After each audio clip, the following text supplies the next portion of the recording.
MVP is not like you. What is MVP like? You fought him. He's a really nice guy. Oh, he is. Hell of a fighter too. You think he's good? We're just different people, you know. Yeah, I never met him before either. Well, I'm not gonna lie. You honestly during the fight said you thought he was gonna win the fight. Hell yeah, I was rooting for him. I don't think that'd bother MVP either. No, it's a competition guy. He likes competition. Me personally, I could care less about it. What about that style that he fights? That bouncing, that kind of. It's wonderful. Hate being in front of him. It's a wonderful style to watch. I like it. Really, I enjoy the fuck out of MVP. I've always been a fan of MVP. How did you train for a guy like that? I just didn't do anything different at all. Same thing I always do. Show up to the gym, and just train. Did you have a guy moving in and out like that? No reason to do all that. Coaches bring people in, say, hey, do a little bit of this, do a little bit of that. As soon as coach ain't looking, I'm like, do what you normally do.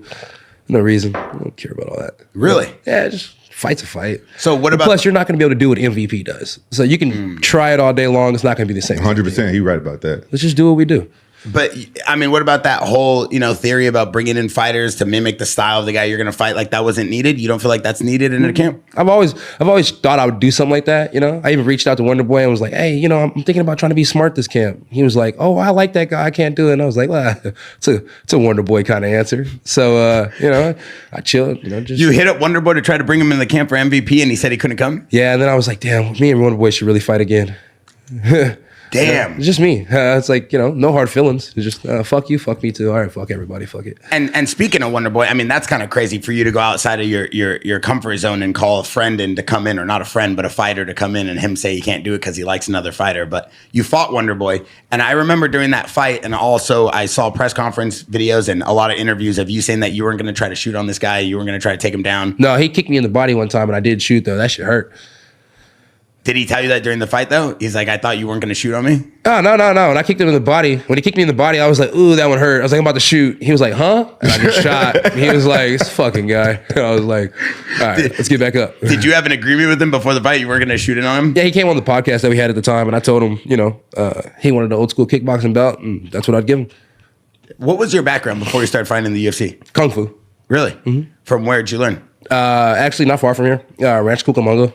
I learned from a guy named Mark Kennedy. He was actually a school teacher for several years. He had a little bit of training underneath Bill Lassiter, who was a Kung Fu Sansu lineage of the art. One of the first Americans to learn it.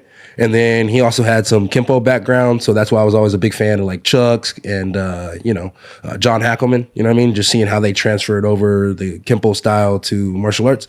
So big fan of those guys. Watching them do it. Never seen anybody do the Kung Fu Sansu style and bring it over. So it's pretty cool to be a pioneer of that sport, that art, and bring it over. But yeah, Kung Fu, and I think my Kung Fu is good enough to strike at anybody. So I'll give it a shot. So you grew up in SoCal, right? Yeah. Where'd you grow up in? I grew up in Ontario, Ranch Cucamonga. You know what I mean? You see Next Friday. Yeah. I mean, I went to Damien and Laverne. There you go. Yeah, right down the road. So I was right down the street. And we have a paintball park in Chino out there in IE. Yeah, I went to Los Osos, and then our church is in Pomona. So I went to Greater New Faith in Pomona. And then growing up, I went to schools everywhere. We used to have a spot in Chino. We used to live in Chino when I was younger. And we stayed at, the swap meet that's right over there with all those cows and shit over there. But they got the Mexican swap meet and got all the good shit you can go in there and get on the weekends. We used to stay right across the street from there. So yeah, nice little blue house, and they used to play soccer right across the street at the parks. They used to play soccer and stuff. How could you not like a guy like this? Stayed in Corona for a little while. I liked the Corona. Corona was nice.